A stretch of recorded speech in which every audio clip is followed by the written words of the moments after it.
प्रयागराज के लेटे बड़े हनुमान जी की कथा विभिन्न जनश्रुतियों एवं कपोल कल्पित तथा मनगढ़ंत कथाओं के आधार पर कहानियां खड़ी होती रहती हैं। इनमें से कुछ तो सत्य होती हैं, किंतु कुछ का तो कोई आधार नहीं होता।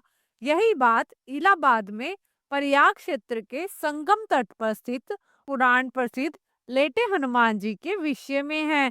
यह मंदिर धरती का एकमात्र मंदिर है जिसका विवरण पुराणों में विशुद्ध रूप से प्राप्त होता है। यही एकमात्र ऐसा मंदिर है जहां हनुमान जी के लेटे हुए रूप का विवरण मिलता है। अब आजकल तो अनेक मंदिर बन गए हैं जहां हनुमान जी को लेटे हुए दर्शाया गया है। महाराष्ट्र के औरंगाबाद के समीप महेश माल में बना लेटे हनुमान जी का विशाल मंदिर इसी श्रेणी में आता है। अस्तु जो भी पुराणों में एक ही लेटे हुए हनुमान जी के मंदिर का विवरण प्राप्त होता है और वो है प्रयाग क्षेत्र के संगम तट पर स्थित इलाहाबाद के बड़े हनुमान जी का ही मंदिर है। जो प्रचलित कथा इस लेटे हुए हनुमान जी के मंदिर के विषय में प्राप्त होती है वह यह है कि एक बार एक व्यापारी हनुमान जी की भाव मूर्ति लेकर जल मार्ग से जा रहा था। वह हनुमान जी का परम भक्त था। जब वह अपनी नाव लिए प्रयागराज के समीप पहुंचा तो उसकी नाव धीरे धीरे भारी होने लगी तथा संगम के नजदीक पहुंचकर यमुना जी के जल में डूब गई। कालांतर में कुछ समय बाद जब यमुना जी के जल की धारा ने कुछ राह बदली तो वह मूर्ति दिखाई पड़ी। उस समय मुसलमान शासन अकबर का शासन चल रहा था। उसने हिंदुओं का दिल जीतने तथा अंदर से इस इच्छा से कि यदि वास्तव में हनुमान जी इतने प्रभावशाली हैं तो वह मेरी रक्षा करेंगे, यह सोचकर उनकी स्थापना अपने किले के समीप ही करवा दी। किंतु यह निराधार ही लगता है क्योंकि पुराणों की रचना ऋषि वेदव्यास ने की थी जिनका काल द्वापर युग में आता है। इसके विपरीत अकबर का शासन 14वीं शताब्दी में आता है। अकबर के शासन के बहुत पहले पुराणों की रचना हो चुकी थी, अतः यह कथा अवश्य ही कपोल कल्पित मनगढ़ंत या एक समुदाय विशेष के तुष्टीकरण का मायावी जाल हो सकता है। जो सबसे ज्यादा तार्किक प्रामाणिक अप्रासंगिक कथा इसके विषय में जनश्रुतियों के आधार पर प्राप्त होती है वह यह है कि राम अवतार में त्रेता युग में जब हनुमान जी अपने गुरु सूर्य देव से अपनी शिक्षा दीक्षा पूरी करके विदा होते समय गुरु दक्षिणा की बात चली तो भगवान सूर्य ने हनुमान जी से कहा कि जब समय आएगा तो वह दक्षिणा मांग लेंगे। हनुमान जी मान गए, किंतु फिर भी तत्काल में हनुमान जी के बहुत जोर देने पर भगवान सूर्य ने कहा कि मेरे वंश में अवतरित अयोध्या के राजा दशरथ के पुत्र राम अपने भाई लक्ष्मण एवं पत्नी सीता के साथ प्रारब्ध के भोग के कारण वनवास को प्राप्त हुए हैं। वन में उन्हें कोई कठिनाई ना हो या कोई राक्षस उनको कष्ट ना पहुंचाए, इस बात का ध्यान रखना। सूर्य देव की बात सुनकर हनुमान जी अयोध्या की तरफ प्रस्थान हो गए।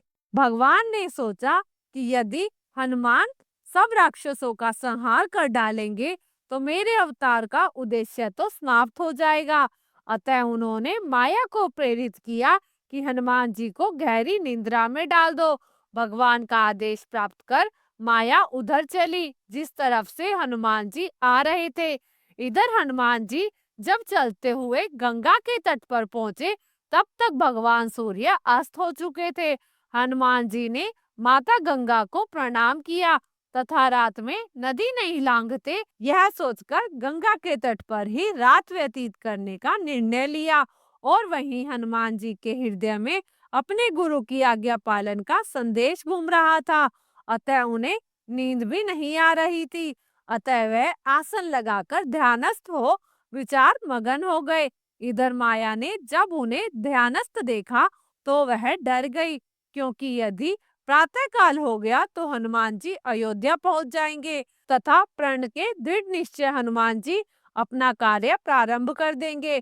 अचानक हनुमान जी का ध्यान टूटा। उन्होंने सोचा क्यों न रात सत्संग में बिताई जाए। यह सोचकर वह ऋषि भारद्वाज के आश्रम की तरफ चल पड़े। अब माया और भी निराश हो गई। हनुमान जी भारद्वाज ऋषि के आश्रम पहुंचे तो वहां वेद और पुराणों का व्याख्यान चल रहा था। हनुमान जी वहां बैठकर कथा सुनने लगे। कथा में भारद्वाज ऋषि ने बताया कि कल यहाँ पर जगत के स्वामी अयोध्या नरेश दशरथ के पुत्र के रूप में अवतरित भगवान राम गंगा को पार कर पहुंचने वाले हैं। हनुमान जी प्रसन्न हो गए। अभी उन्होंने गंगा पार कर अयोध्या जाने का विचार त्याग दिया था तथा वहीं संगम के तट पर ही रहकर भगवान राम की प्रतीक्षा करने का निर्णय लिया। रात्रिकालीन आवश्यक कार्यों को पूरा कर हनुमान जी वहीं संगम के तट पर लेट गए और उन्हें नींद आ गई। इधर माया को अवसर मिला और उसने हनुमान जी को घर दबोचा। हनुमान जी घोर निद्रा में चले गए। इधर भगवान राम गंगा पार कर प्रयाग पहुंचे। उन्होंने हनुमान जी को सोते हुए देखा तथा उनको यह वरदान दिया कि इस सोए हुए हनुमान की मूर्ति के जो दर्शन करेगा उसे बिना किसी प्रयास के मेरी कृपा प्राप्त होगी। उस व्यक्ति को किसी तरह के भूत प्रेत या धोखा षड्यंत्र आदि का शिकार नहीं होना पड़ेगा। उसके सारे शत्रु स्वतः ही परास्त हो जाएंगे।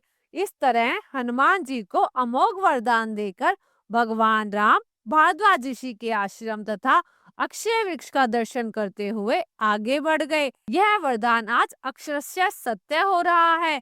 इस पुराण प्रसिद्ध हनुमान मंदिर का दर्शन निश्चित ही समस्त बाधाओं और कष्ट आदि को शांत करता है।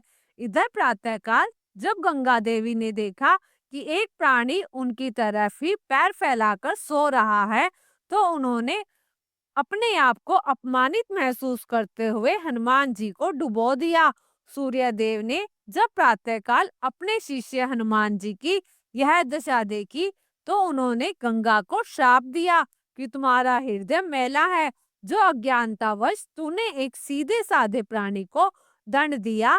तेरा सम्मान करते हुए हनुमान ने रात में तुम्हारे ऊपर से होकर गुजरना अच्छा नहीं समझा और तुम दुबुद्धि इसे दंड दे बैठी। जा, आज से तू प्राणियों के मरे शरीर एवं गंदगी धोने वाली हो जाओ। गंगा नदी के दुष्ट होने से संसार के समस्त देव संबंधी एवं शुभ कार्य बाधित होने लगे। तब समस्त देवताओं ने मिलकर भगवान सूर्य देव की पूजा अर्चना की। तब भगवान सूर्य देव ने कहा कि जा गंगे, तेरे जल के ऊपर मेरी किरणें पड़ने से तुम्हारे जल की पवित्रता और बढ़ जाएगी तथा तुम्हारे जल से मेरा किया गया सत्वन पूजन कोटि गुना फल देगा। भगवान सूर्य के कहने पर गंगा ने कहा कि हनुमान चतुर्मास व्यतीत होते ही पुनः भगवान राम की सेवा में उपस्थित हो जाएंगे।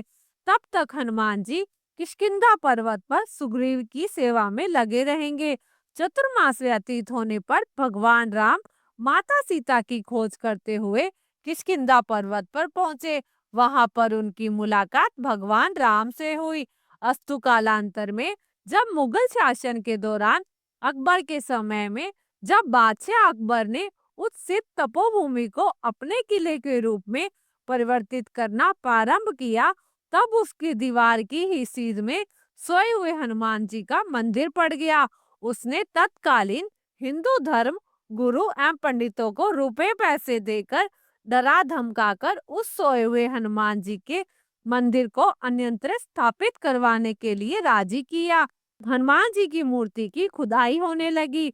जब समूची मूर्ति की खुदाई नीचे से कर ली गई और जब उसे उठाया जाने लगा, जब लगातार कोशिशों के बावजूद भी मूर्ति नहीं उठी, तब उसे भारी सामान उठाने वाली मशीन से उठाने की कोशिश की जाने लगी। जो जो उस मूर्ति को उठाने की कोशिश की गई, वैसे वैसे मूर्ति और भी नीचे धंसती चली गई। अंत में डरकर अकबर ने उस मंदिर को हटवाने का कार्य बंद करवा दिया तथा डर के मारे उसने हनुमान जी की बड़ी पूजा आराधना की। आज भी उसके बड़े भव्य किले की दीवार हनुमान जी के मंदिर की तरफ झुकी हुई है। इस मंदिर के बारे में एक मान्यता और है इसके पीछे राम भक्त हनुमान के पुनः जन्म की कथा जुड़ी हुई है। आमतौर पर जहाँ दूसरे मंदिरों में प्रतिमाएं सीधी खड़ी होती हैं, वही इस मंदिर में लेटे हुए बजरंगबली की पूजा होती है। पुरानी कथाओं के मुताबिक लंका विजय के बाद भगवान राम जब संगम स्नान कर भारद्वाज ऋषि से आशीर्वाद लेने प्रयागराज आए, तो उनके सबसे प्रिय भक्त हनुमान जी इसी जगह पर शारीरिक कष्ट से पीड़ित होकर मूर्छित हो गए।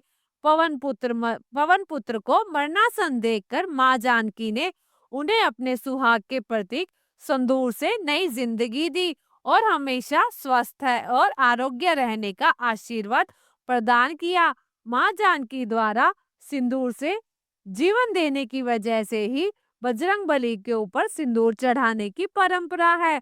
और जो भी इस त्रिवेणी तट पर संगम स्नान पर आएगा, उसको संगम स्नान का असली फल तभी मिलेगा जब वह हनुमान जी के दर्शन करेगा। संगम में आने वाला हर एक श्रद्धालु यहाँ सिंदूर चढ़ाने और हनुमान जी के दर्शन करने जरूर पहुंचता है। यहाँ स्थापित हनुमान जी की अनूठी प्रतिमा को प्रयागराज के कोतवाल होने का दर्जा भी हासिल है। इस मंदिर से जुड़ी सबसे अद्भुत घटना यह है कि हर साल जब गंगा नदी का जलस्तर बढ़ता है, तो पानी मंदिर तक पहुंच जाता है और ऐसा लगता है मानो गंगा मैया खुद आकर हनुमान जी को स्नान करा रही हो। स्थानीय लोगों का मानना है कि जब तक हनुमान जी स्नान नहीं कर लेते, तब तक गंगा का जलस्तर कम नहीं होता। यह घटना हर साल मानसून के दौरान होती है और इसे देखने के लिए दूर दूर से लोग आते हैं। मान्यता के अनुसार हनुमान जी का गंगा में स्नान भारत भूमि के लिए सौभाग्य का सूचक माना जाता है। मंदिर में गंगा का प्रवेश प्रयागराज और संपूर्ण विश्व के लिए कल्याणकारी सूचक माना जाता है। पौराणिक कथाओं के मुताबिक लंका पर जीत प्राप्त करने के बाद जब हनुमान जी थक गए थे, तो सीता जी के कहने पर हनुमान जी ने प्रयागराज में इसी संगम के किनारे आकर विश्राम किया था। इसी वजह से वे यहाँ लेटे हुए हैं।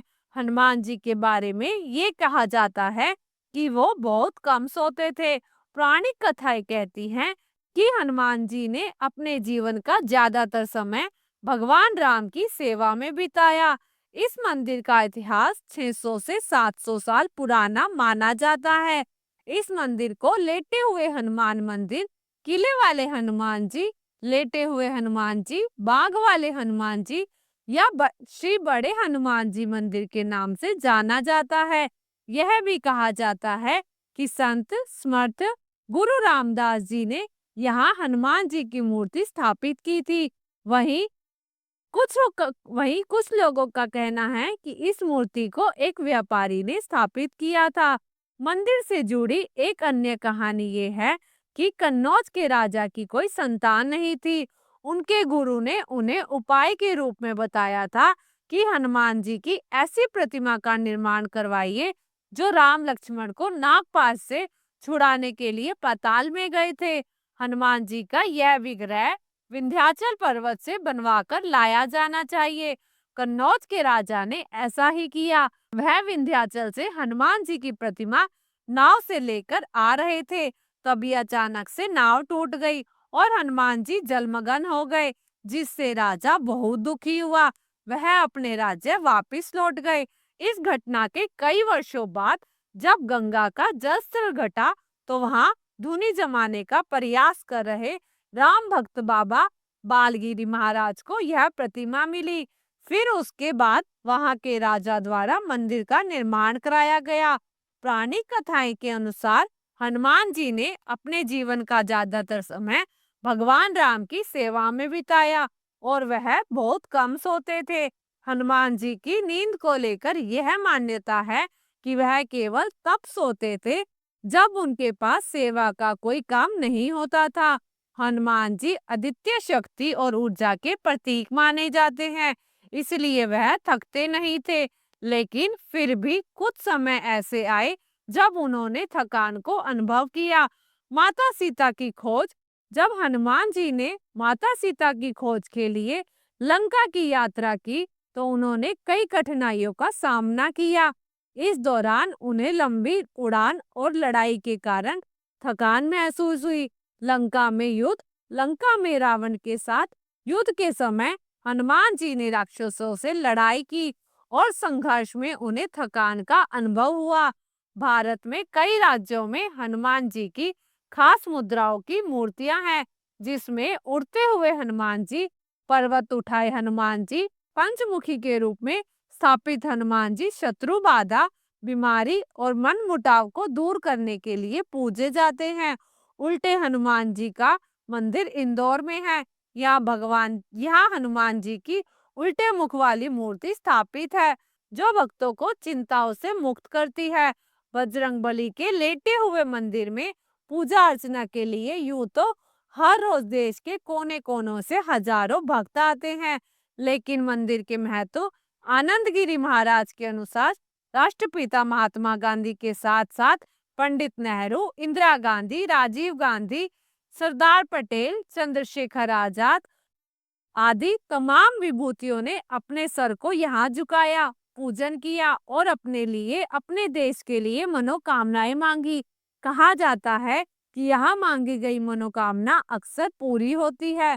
भक्तों का मानना है कि ऐसे प्रतिमा पूरे विश्व में कहीं और मौजूद नहीं है। इलाहाबाद में संगम के निकट स्थित यह मंदिर उत्तर भारत के मंदिरों में अद्वितीय है। मंदिर में हनुमान जी की विशाल मूर्ति आराम की मुद्रा में स्थापित है। यह एक छोटा मंदिर है, फिर भी प्रतिदिन सैकड़ों की तादाद में भक्तगण यहाँ आते हैं। जय श्री राम दोस्तों, आपको यह कथा कैसी लगी कृपया कमेंट करके जरूर बताएं।